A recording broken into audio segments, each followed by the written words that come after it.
Assalamualaikum warahmatullahi wabarakatuh. Selamat pagi teman-teman. Di sini kami dari kelompok 5 yang beranggotakan saya Ika Mondia Ramadhani, NIM 205211022. Saya Inayatul Ummah, NIM 205211020.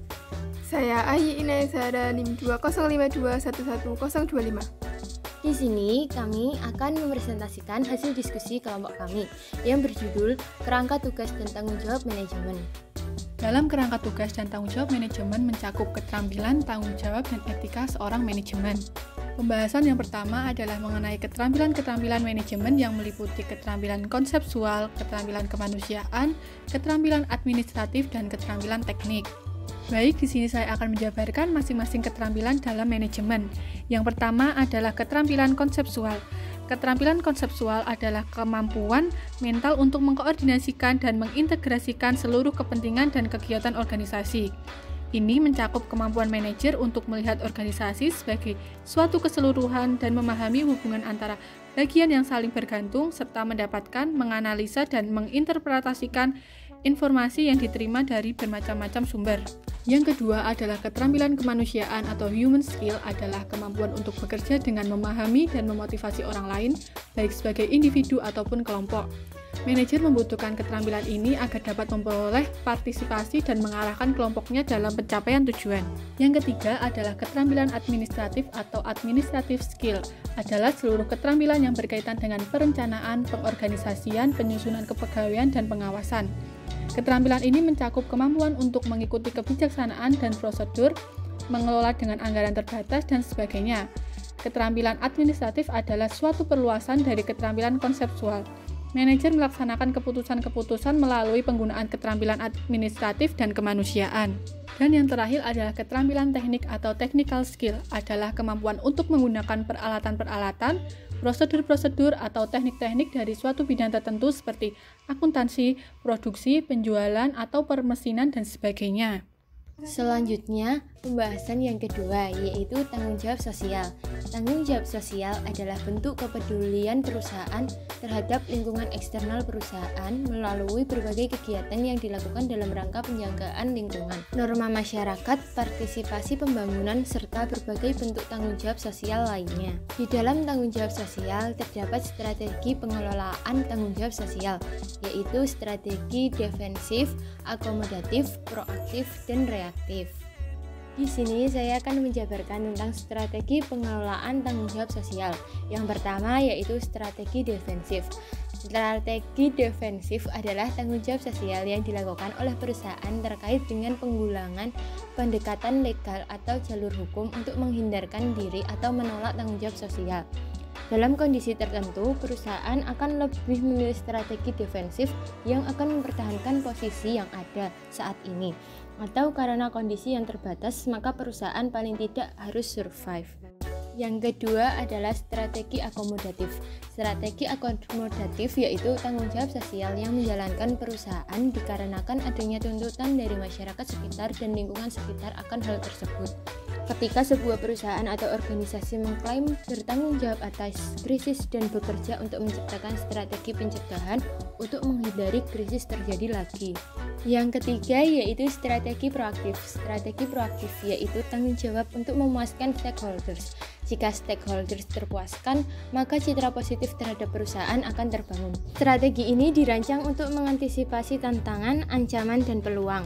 Pendekatan proaktif difokuskan pada perencanaan untuk masa depan. Selain itu, membantu untuk mengenali dan mencegah potensi bahaya sebelum muncul.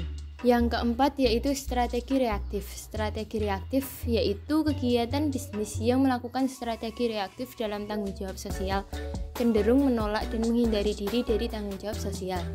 Strategi ini mengacu pada berurusan dengan masalah setelah mereka muncul, tanpa perencanaan ke depan untuk jangka panjang.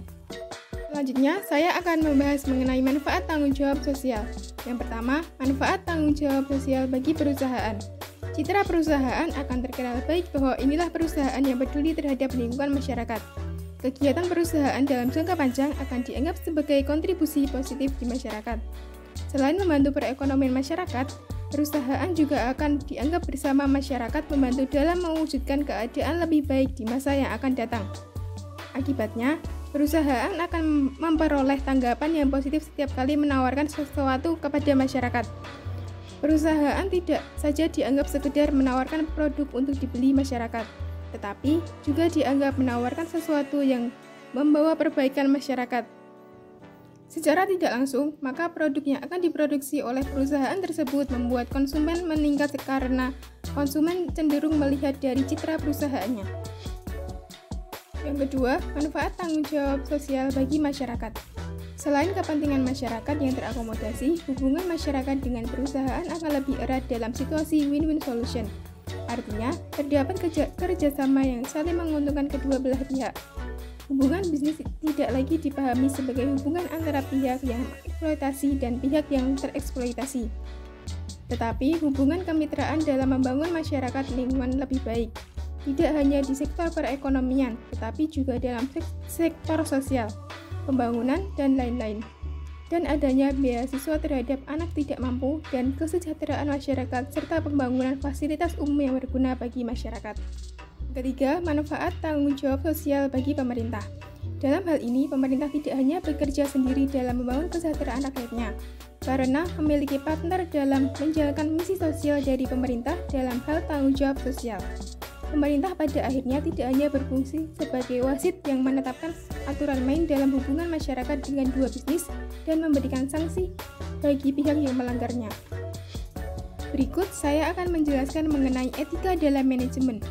Etika adalah pandangan, keyakinan, dan nilai akan sesuatu yang baik atau buruk dan benar atau salah. Etika manajemen merupakan aspek yang penting dalam melaksanakan aktivitas perusahaan demi terjaminnya kelangsungan perusahaan. Untuk itu, perlu adanya penerapan dari etika manajemen. Penerapan etika manajemen bukan hanya menjadi tanggungan bagi manajer atau pimpinan, melainkan juga dari karyawan perusahaan. Tidak hanya itu, partisipasi dari masyarakat dan pemerintah juga diperlukan dalam lingkup ini. Di dalam etika manajemen terdapat nilai-nilai sebagai standar etika, yaitu ada nilai values dan nilai personal. Nilai values yaitu pandangan ideal yang mempengaruhi cara pandang, cara berpikir, dan perilaku dari seseorang. Yang kedua yaitu nilai personal, merupakan cara pandang, cara berpikir, dan keyakinan yang dipegang oleh seseorang sehubungan dengan segala kegiatan yang dilakukan. Untuk nilai personal sendiri terbagi menjadi dua, yaitu nilai terminal dan nilai instrumental. Nilai terminal merupakan pandangan dan cara berpikir seseorang yang terwujud melalui perilakunya yang didorong oleh motif dirinya dalam meraih sesuatu. Sedangkan nilai instrumental yaitu pandangan dan cara berpikir seseorang yang berlaku untuk segala hal keadaan dan diterima oleh semua pihak sebagai sesuatu yang memang harus diperhatikan dan dijalankan. Sekian presentasi dari kelompok kami. Apabila ada pertanyaan dapat disampaikan di grup WhatsApp. Semoga materi yang kami sampaikan cukup jelas dan dapat dimengerti. Terima kasih. Wassalamualaikum warahmatullahi wabarakatuh.